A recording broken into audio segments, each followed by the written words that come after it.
Welcome to the Pox Nora expansion preview. We are joined by lead designer Sokolov to go over some of the stuff that you can expect in expansion 27.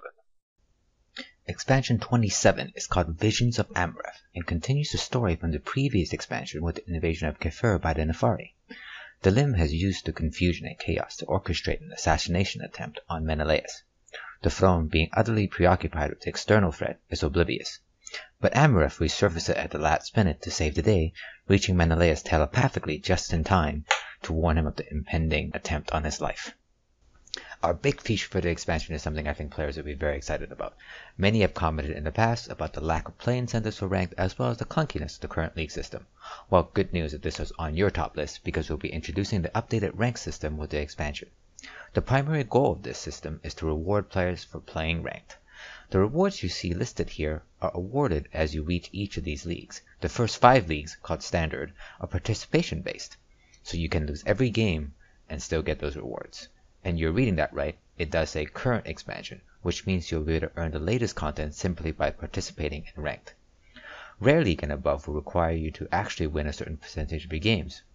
Limited League and below will not be ranked, and everyone in each league will simply be in that league. Once you reach Battlemaster League, however, you'll be ranked based on your elo against other Battlemasters the same way as it is now. All of this will reset with each expansion automatically, so you can earn these rewards with each and every new expansion. At the end of the expansion cycle, profile awards will be rewarded to players based on their placement in these leagues as well. We have several interesting runes in Vision of Amareth that we'd like to show off today. The Grimoire here on the left is the artifact that Amareth has been trapped in. We see her in an ethereal form floating above the book. Unfortunately for the Fey Sorceress, there is no safe way to extract her, despite her having been able to study the artifact from the inside for hundreds of years. In-game, this will be an equipment, not a champion, and the champion equipped it will gain a couple of abilities.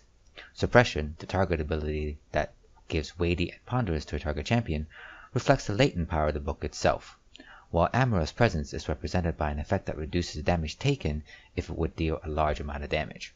The art shown here is the Minotaur Mage Knight, who can summon walls of fire around a target champion to restrict the enemy's movement. Of course, the enemy could move through it, but they'd burn. Next, we have a couple spells that deals with relics as we continue to explore the design space around relics. Both of these spells will destroy a target relic and then provide an effect.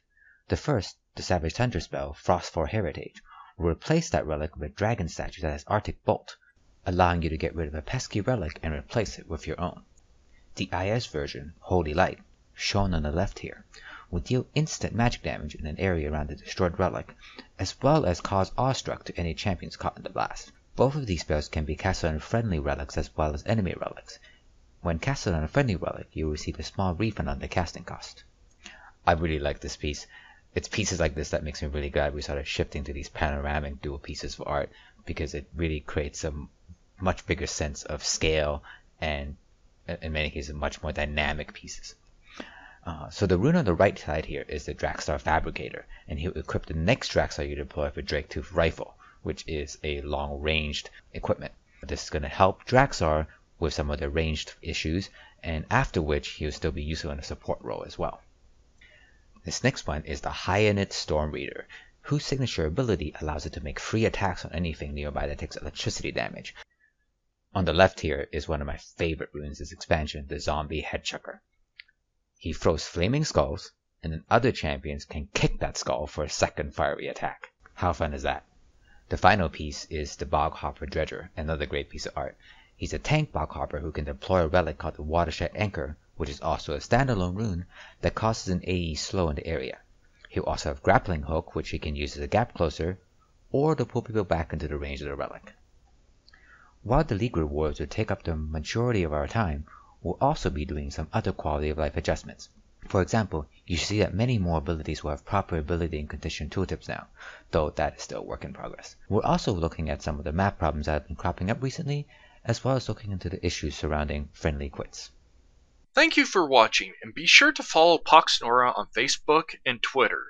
See you on the battlefield.